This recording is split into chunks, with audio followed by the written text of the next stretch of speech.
So, why does it feel like such a betrayal when you find out something that someone didn't tell you that you felt like you should know? And they're like, I didn't lie to you. Um, I just didn't tell you. And you still feel like it stings like you got lied to. And a lot of that is because we have a name for this called lying by omission. But is lying by omission really lying? Let's talk about it. Let me bring a little light here because we had sundown too. I get this from this show that I'm watching, this debate around like is lying by omission really lying? And we're gonna talk about it. Let me know your thoughts if you like below, if you feel like it is, yes, if you feel like it isn't really lying, but no, put a it depends if it's like a gray nuanced area for you. But I'm watching this show, this new I think is new. This new, I think it's the first season. So reality, like relationship experimental show, which I usually get sucked into at least the first season of. To me, this show is similar to Love is Blind. It just asks a different question than is Love Blind. The formula is very similar.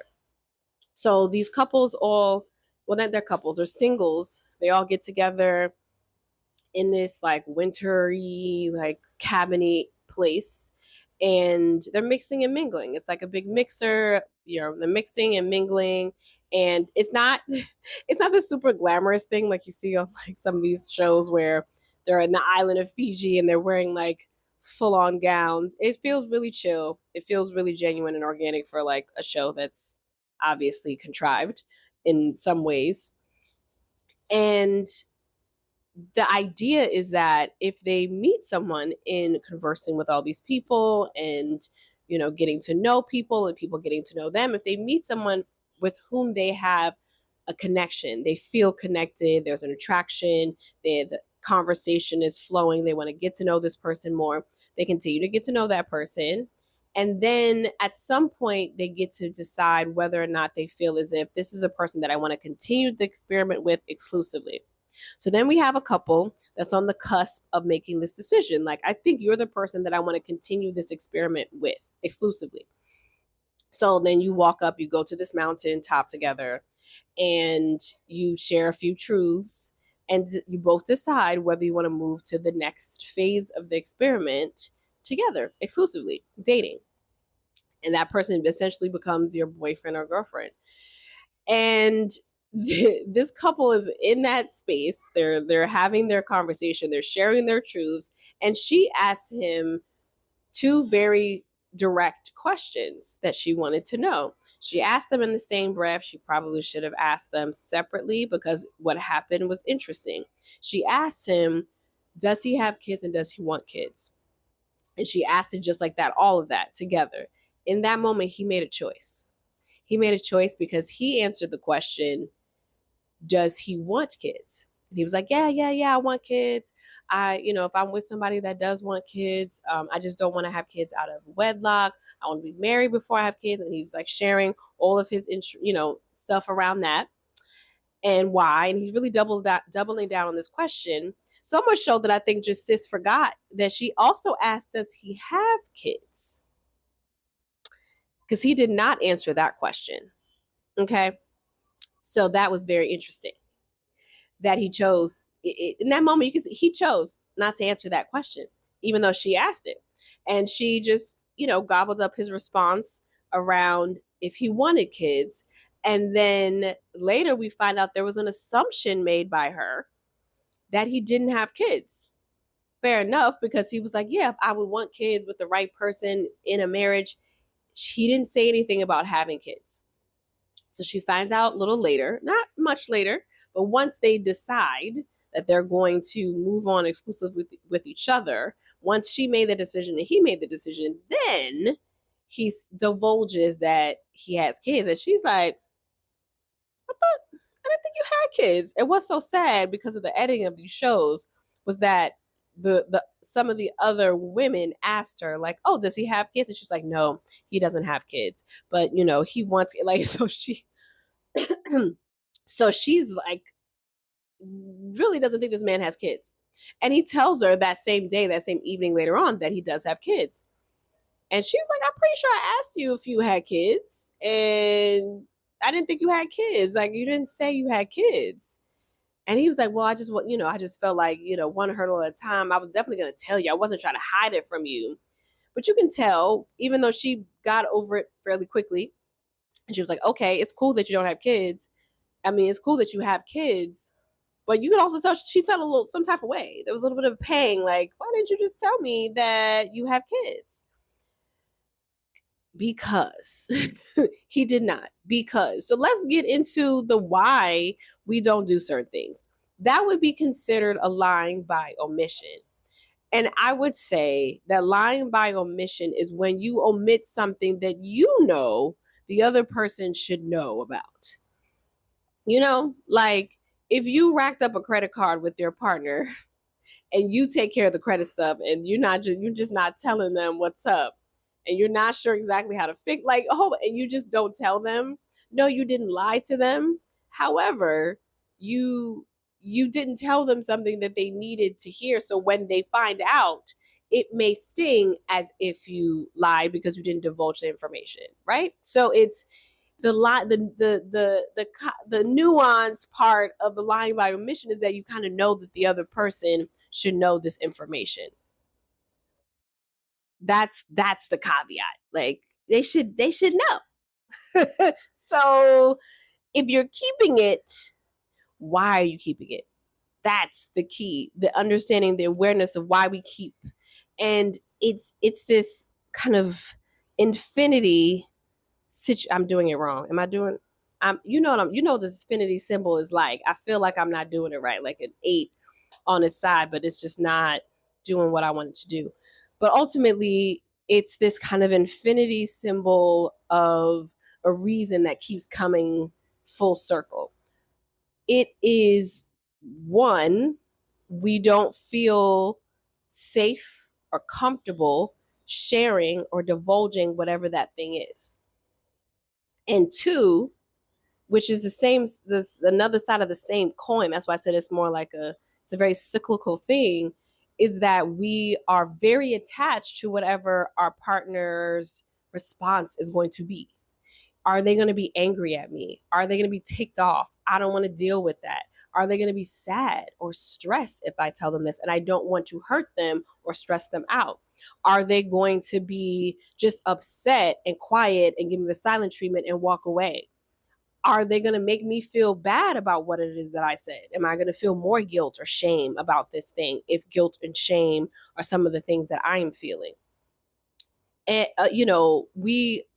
we have a tendency to be hyper attached to their response and how they're going to feel. And so we don't say certain things. We keep those things to ourselves, even though that's information that they would probably use. And the other part of that, I said this as one too, but it's all so close together, is that we don't feel comfortable and safe. The environment, the conversational environment has not lent itself to us feeling good and comfortable and supported in sharing hard things or sharing things that are not as easy to share. And the reality is that part of the courage of conversation with our partners is speaking up when it's a lot easier and a lot more comfortable to be silent. So there we have that. The awareness, ideally, of those tendencies comes first. Like, why are we not saying the thing? Why are we lying by omission? Right? I only put that in air quotes because of the debate. But the caveat around, that person should know that thing, makes it a betrayal. If we're playing semantics, you might be like, it's not lying because I didn't tell you, hey, I don't have any kids. And then I told you later, but I do. That's a lie. But knowing that you needed this information and you directly asked me and I purposely decided that I'm not going to share it with you in this moment, that's a betrayal by omission, right? If we want to just a betrayal of your trust, betrayal of the communication in that moment, of honesty in that moment, of the integrity of that moment. If you don't want to use the word lying, it's a betrayal. And that's the thing.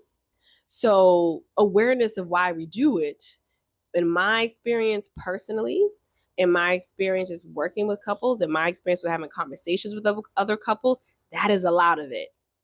I am very attached to how my spouse, you might be concerned about how your spouse will see you after, depending on what it is that you need to say. I think that was part of his thing.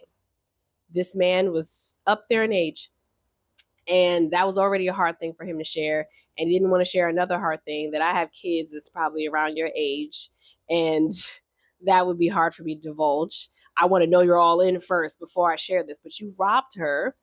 Now she's problematic in her own right, okay? You know, if you, it's called Age of Attraction. If you watch it, she got her own stuff, okay? But in this moment, we're focusing on this, in that if she asked you directly, you robbed her of the opportunity to really decide whether she was in a place that where she could be committed to someone exclusively and pursue a relationship exclusively with someone who had children. And someone who had children maybe that are around her age. Like, all of these things was something that she should know. And he made the decision not to tell her. That feels like the betrayal. So when we're aware of like why, like he seemed like he was afraid, maybe she would reject him. He was really into her. That made him really uncomfortable. That made him fearful. He was fearful of what her actions would be. Maybe she would decide not to be with him. Maybe she would leave him in that moment, and he just couldn't handle that. But you got to be honest about with ourselves first about why we're doing it and where it's coming from. And one of the things that I would say has helped me in this, I think this is a really natural, very human response. Feelings of safety, feeling afraid, feeling uncomfortable, discomfort with just discussing hard things. It's part of the gig in relationships that are going to elevate and build and be intimate, but still, it's real that it could be very difficult to speak up when it feels a lot easier or a lot safer to stay silent. And so one of the things that I know that has helped is to detach from their response and attach to my intention. So I will be like, what is my intention in sharing this thing? Right? For example, if I felt like if I say this thing is going to hurt my partner's feelings, that is how I feel that they may take it, that they may receive it. If I attach to that, then I am going to not want to say anything. I could be aware of that and not be attached to it. But what I am going to attach myself to is my intention. Is it my intention to hurt this person? Is it my intention to hurt my partner, to make them upset, to sadden them, to stress them? If it's not, then that's what I anchor to. That's what I attach to. And the other part of me detaching from their response is I will be like, okay, it's human to feel. I cannot control how this information, how what I say is going to affect my partner. They may be upset. They may be stressed. They may be hurt. It wasn't my intention to do that, but it might happen anyway. I didn't want to cause it, but they're human and they have a right to their response and to their visceral reaction and their first emotion to whatever this thing is. And all I can do is support them in that and be understanding in that. But I can't make them not feel the thing that they feel based upon what it is that I said. In those two ways I detach. Doesn't make it always easy to approach and to broach the conversation, but it does make it easier. Doesn't make it easy, but it makes it easier because I am not full focused attached to what your response is going to be, and I am also not not trying to control what your response is going to be. And the only thing I can control and be aware of is my own intentions and my own actions. That's what I anchor to. That's what I attach to.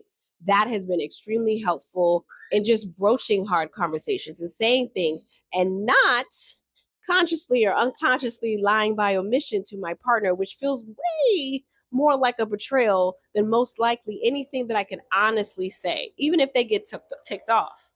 I can be like, I see you ticked off and I understand and I want to give you space for that. It wasn't my intention, but obviously you're still upset about this and I'll give you some, space to process it. Like I don't have to be in your, whatever that is, right? There's another layer of also dealing with that. But just the initial part, I've been like, I'm not gonna lie by omission. I'm gonna say this thing. And the other part of that coin, of that, infinity is, ooh, Sorry, it's a little baby gecko, y'all. I just saw something move. It's like it's just a little baby gecko.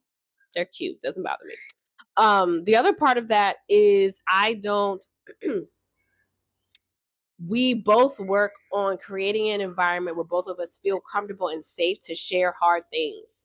If you dismiss, if you neglect, if your first thing is to defend yourself or to yell or to just completely shut down and walk away, all of these very human tendencies around hard conversations chip away at the feeling of security we have with sharing hard things with our partners.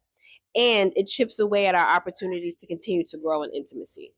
It just does. One of the ways is what I just said. In order to really create a safe environment, is like, I know I can't control how you feel. Not trying to control how your partner responds, even if you don't like it. They didn't like what you said. They didn't feel comfortable with what you said. And yet you still needed to say it, and it's your truth, and you anchor to your intention, and they can then respond and feel how they feel, which doesn't always feel good to you. It it can be rough. But if you're being honest and intentional in integrity, and you're like, I'm leaving space for you to feel however you feel about this, and I'm not going to try to change that, or and just, if you know how you want me to support you in that, I will. You want me to stay, you want me to give you space, like, that creates security even when hard things are said. Not harping and being defensive, not dismissing that person's feelings, like, well, you shouldn't even be mad because that's a trigger. You shouldn't even be. You telling me not to be. What is happening here? Now I get it. There are some conversations you might be like, Imani, look, the conversation that I had with my partner last week, they were tripping because I get it. But I'm saying on a foundational level, all things kind of being equal and as rational as they can be in that moment. Like, a lot of times when we're emotional, we're not necessarily rational. We're very emotional. But sharing just a hard thing, in that moment, and not and keeping us, right, not falling to the trap of lying by omission, and they find out later and then they feel even more betrayed. Like, this is something you should have told me, you didn't tell me. And if you find yourself in that bind, sharing the reality, if you're aware enough of, I was afraid, I was nervous, I was uncomfortable, I was worried that this was gonna, upset you or hurt you, or, again, you're leaning on the honesty and the intentional integrity of the conversation. So, I mean, lying about omission is a thing. This is my conclusion. It is a thing. Somebody needs to know something, and you purposely make a decision not to tell them for whatever reason it is. And there's discernment. It's hard for me, y'all, because I live in gray and in nuance. So when I say something, my brain automatically thinks about the scenarios in which it's not necessarily true, right? And every situation is different and very specific. But on a foundational level, lying by omission is a thing, and we can just call it betrayal by omission if you don't want to say lying because you didn't actually say out your mouth an untruth, which is what people feel like lying is. But it is a betrayal, in a decision of saying, hey, I should tell you this thing, but I'm not gonna. And it's not always malicious, because there's the why, if we're aware of what our reasoning is. So it's a thing. It's a thing, for sure. It definitely people have their response to it. Watching that show just made me think, like, this would be a good conversation to have around this thing, because it's not straight up lying. It's something a little different, and many of us do it consciously and unconsciously. And why do we do it? And what can we do to avoid doing it so that we can continue to elevate with our partner? So that's what I have for you today. Thank you so much for watching. I'm Imani Aieshah, and I'm here every day doing videos so that we can have conversations about how we can have better, more feel-good relationships with self and with our partners and others. And a little bonus is that I also talk about lessons and musings and insights and revelations around the biggest transition change that my family and my husband are going through now, which is living life abroad and what that's looking for us. So I share that here too. So yeah, if that's your vibe, please subscribe. If you enjoyed this video, give it a thumbs up, share it in the group chat. Okay, I know you got a group chat. What ask the group chat what they think. Ask the question. Question of the day is lying by omission really lying? Okay, share this video. And I appreciate you if you do. And yeah, I am going to see you tomorrow. Thank you so much for your time, for your listening ear, for this conversation. I hope we get to continue it.